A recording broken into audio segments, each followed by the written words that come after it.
on condemning the attack by French outfit Karni Sena on filmmaker Sanjay Leela Bhansali, his team released an official statement clarifying that his periodic drama Padmavati has no objectionable scenes. It also states that the makers have not distorted any historical facts in the film, which is based on Rani Padmavati. The award-winning director also called off the shoot in Jaipur because he was assaulted on the sets of Padmavati. But what is more shocking is that even after 2 days, no arrests have been made in the case. Vasundhara Raje-led government has also remained silent on the issue. Union Minister Venkaiah Naidu, though, condemned the attack on Bhansali and tweeted that no one can take law and order in their hands. The film fraternity backed Bhansali with Padmavati lead actors Deepika Padukone and Ranveer Singh, clarifying that there is no distortion of facts.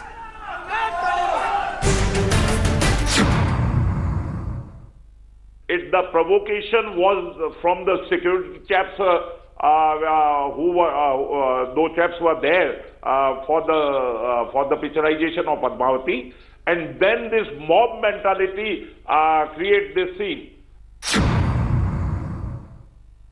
It is 1603 that our ancestors they created a history, and the distortion. If we are waiting for such a distortion, I can't tolerate that. Why this fire came in the picture? Who provoked them?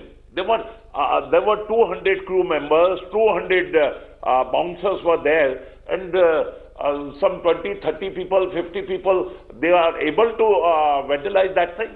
Is it possible?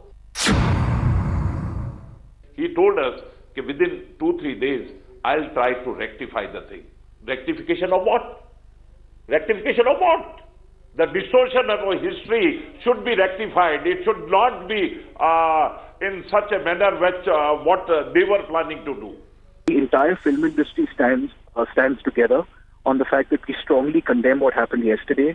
We think it was a terrible act of violence, and we would strongly urge the centre and the state governments to, number one, issue a very strong statement condemning it too, and secondly, to take the strongest action possible against the miscreants to ensure that people like this are not emboldened to come out and do such a thing again. So I do unfortunately believe that we have become a soft target for anyone looking to get their 15 minutes of fame and their spot in the sun, because a lot of fringe groups would not really get the media attention that they seem to be wanting if they did not really target a filmmaker or a film. And, it has become the most convenient thing to do to get noticed and to come into the public spotlight. I think the only way that really as a society and really as a government we can take care of this is if the government comes out in a very strong way and condemns the actions, and that these people are really are given the right punishment. A film is a representation of a filmmaker's vision. At least watch the film before passing a judgment on it is all we would ask. And if you have a judgment that doesn't agree with the film, then don't watch it. Write a review on it. Go onto social media and talk about the movie. It's a free country. Everyone can have an opinion. But going and committing an act of vandalism really has no excuse whatsoever.